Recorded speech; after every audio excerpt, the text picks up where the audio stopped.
Hey, thanks for joining me today for the lesson. Before we get started, I just wanted to share with you what the entire worksheet would look like prior to me addressing each problem individually. I know some of you might be curious about how many problems there would be, so I thought I would show you before the lesson begins by showing you the entire worksheet that we will be covering for today's lesson. And as you can see, there's 4 problems, and we are going to do each one individually. I've decided to crop problems 1, 2, 3, 4 so that they're smaller, or actually the problem is bigger for you to see, and hopefully it could help you concentrate. I understand some of you are going to be looking at this on your phone, so I thought if I kept it in this current format, the text would be too difficult to see because it might be too small. But if you're looking at it on a desktop at home or a laptop, then please feel free to pause the video before I start the lesson so you can solve these 4 problems. Okay, so I just wanted to show this to you in its entirety before we begin the lesson. So again, if you want to solve all of it before I begin the lesson, please pause it now before I start doing each problem one at a time. Thanks again. Today's lesson is going to be on word problems. This applies basically to 5th graders or any second language learners who are trying to improve their reading fluency and comprehension. And today we're going to use math as the example to assess how your progress is coming in reading and comprehension. So today's lesson is just word problems, and as directions say, you're going to read each of the following math problems carefully. Reread the problem to make sure you understand. So basically you're just going to read the problem and then reread it again to make sure you understand it. I'm going to read number 1 to you out loud as an example. You can do this out loud or you can do this quietly in your head. The whole point of this is to make sure that you understand what you're reading. So let's look at number 1. Christina has 8 sweaters in her closet. Danielle has 7 more sweaters than Christina. How many sweaters does Danielle have? Well, first you need to decide, what are you going to do? Are you going to add, subtract, multiply, or divide? It says in the first sentence, Christina has 8 sweaters in her closet. Danielle has 7 more sweaters than Christina. So in the second sentence, it says Danielle has 7 more sweaters than Christina. If you're reading carefully, you know that the word 7 more is telling you that you must add. So you're going to take the 8 sweaters that Christina has in her closet and add it to the 7 sweaters Danielle has in her closet. So you're just basically going to add 8 plus 7, and the answer is 15. Okay. Now, if you're going to do this, again, like I said, you can read it once or twice. It's just to reread it carefully, but it really depends on how you're feeling about reading each problem. If you need to read it more than 2 times, you can. But the whole point is you must read it carefully. You must read it all the way through, and you must think about what they're asking you to do. And all of the lessons I give here are pretty straightforward. It's just to assess whether or not you can understand what is being asked. If you feel comfortable with it, you can try another one, such as number 2. Reading number 2, it says, Kelly went to McDonald's with her mom.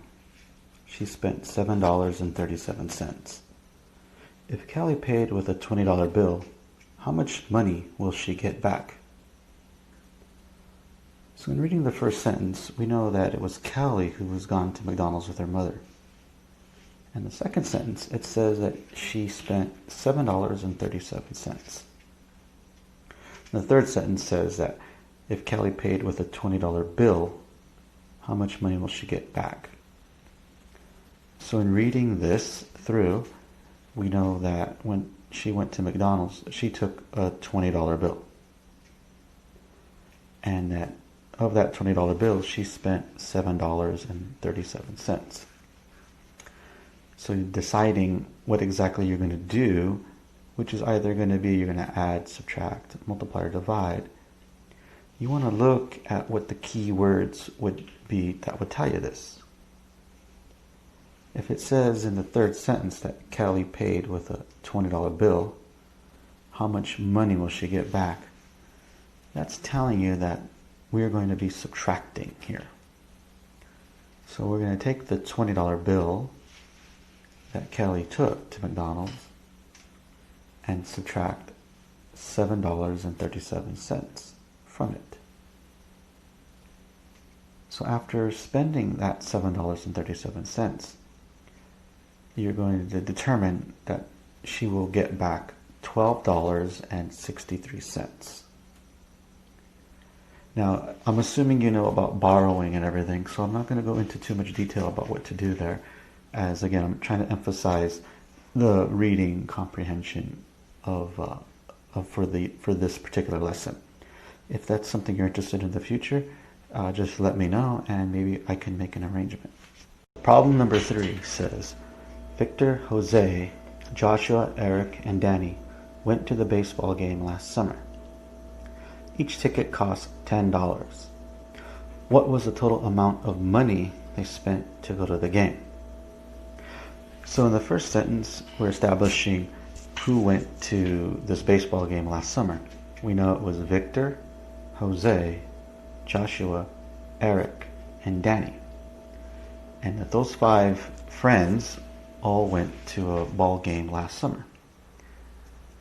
Now that we also know that each ticket costs $10, which means is that Victor, Jose, Joshua, Eric, and Danny each spent $10 to go to the ball game.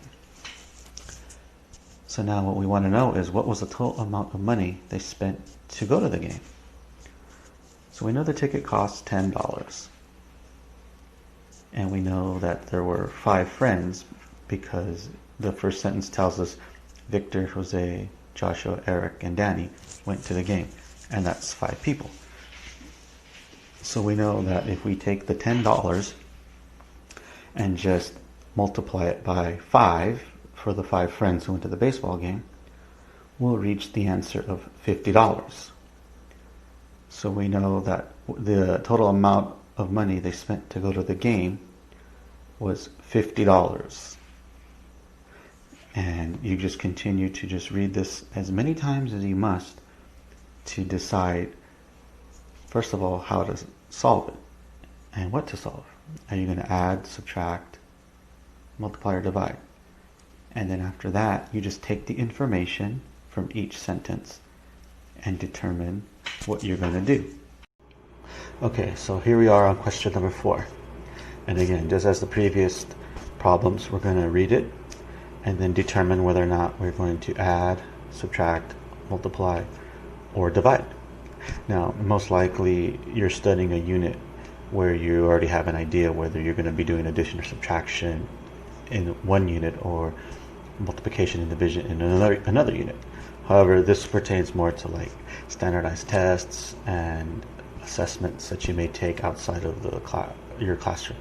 So anyways, let's continue on and read the problem. Lucia has 12 Barbie dolls. She has 5 dresses for each doll. How many Barbie dresses does she have altogether? So you know, based on the first sentence, that Lucia has 12 Barbie dolls. And you know that she has 5 dresses for each doll. Basically, every doll has 5 dresses. So now the question is how many Barbie dresses does she have altogether? So again, just piecing together the information, which is 12 Barbie dolls in the first sentence, and having 5 dresses for each doll in the second sentence, you can determine how many dresses she has altogether for all of her Barbie dolls. So you're going to take the number 12 and just multiply it by 5. And your answer will be 60. So Lucia's 12 Barbie dolls, which each have 5 dresses, she'll have a total of 60 dresses for all of her Barbie dolls combined. And again, these are just some techniques. These are just ways for you to determine how to figure out the word problem when you're reading it.